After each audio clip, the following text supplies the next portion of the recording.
Welcome back to the channel. We are brapping. We're going to talk today about the Formula Drift Mazda RX8, our wide body, 3-rotor, nitrous injected, 1,000 horsepower, sequential gearbox, just rocket ship of a car.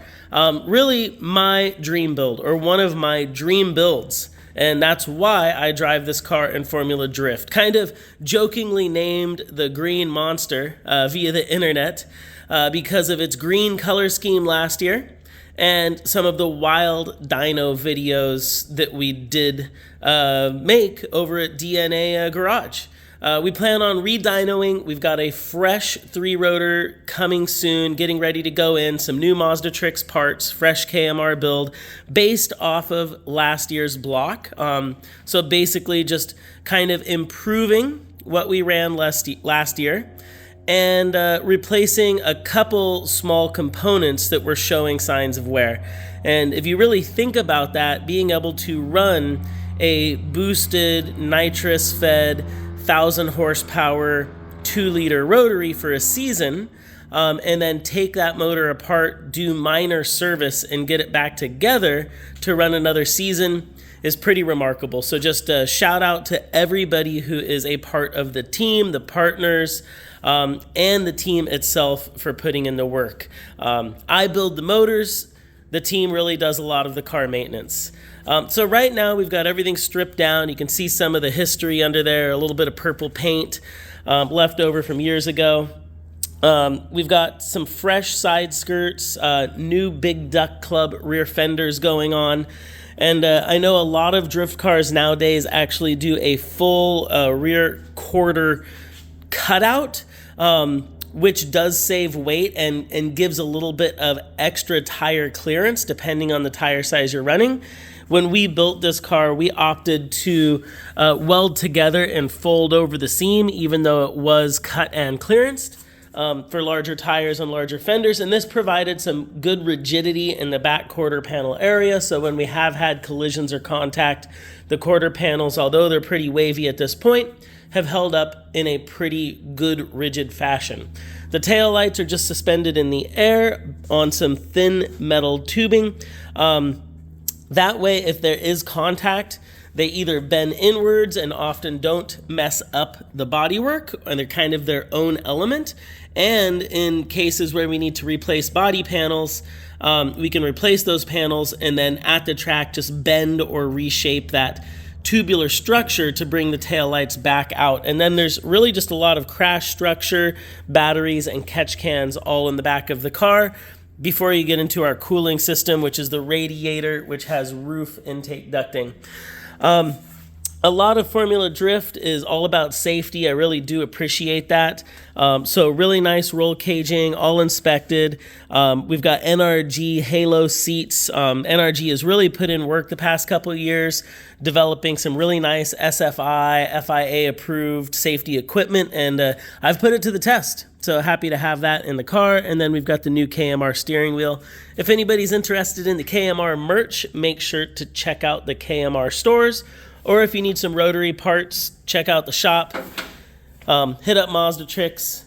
Or I'm always happy to build out any quotes if anybody is interested in any rotary engine build kits, rotor kits, or anything like that. So in the engine bay, it's all business. Everything's stripped out right now. We've got the turbo manifolding, turbo wastegates, everything coming back in. Some of it got inspected, some of it got rebuilt, some of it got replaced. And essentially, it's all going to go back in fresh form. So we start off the 2024 Formula Drift season with a fresh look, fresh engine build, and we hit the track feeling fresh. Overall, I'm really happy with how the bodywork's coming out. We're still using the kind of classic Mazda Tricks nose with a modified VIS Rocket Bunny style kit with our own Big Duck Club rear quarter panels. I'd love to run a big wing, but Formula Drift, it's just limited in which tracks we're actually able to run a big rear stand upright wing for safety reasons. So I think for the time being, we're just going to keep the duck bill, even though I did like wings. And the wings do provide some aero effect depending on side plate design and drifting. It's not so much about the downforce, but more about the side loading force. So RX8s are a pretty big chassis, so you can swing them pretty hard. Even though the suspension geometry is the same as the NC MX5, the wheelbase makes quite a bit of a difference. The RX8 can definitely be swung harder into angle than the NC MX5s can, even though WiseFab suspension is interchangeable between those two chassis.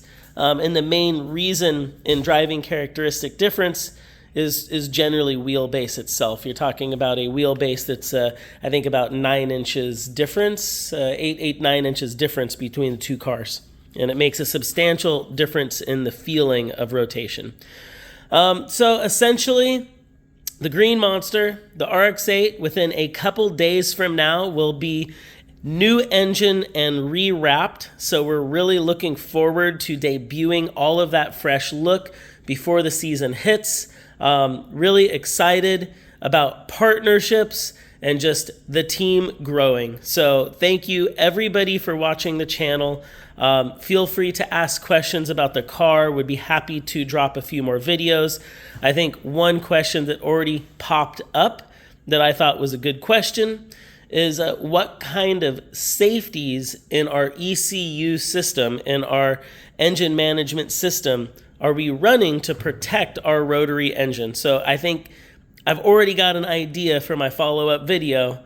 As we're putting in engine, as we're doing wrap up on the bodywork, I think one of the next videos you'll see will hopefully be us talking about some of our ECU tuning options and what we choose to protect our rotary engine. So anybody want to see anything else, comment below. Thanks for watching, and looking forward to another fantastic year of wrapping it up in these amazing rotary cars. That's a wrap.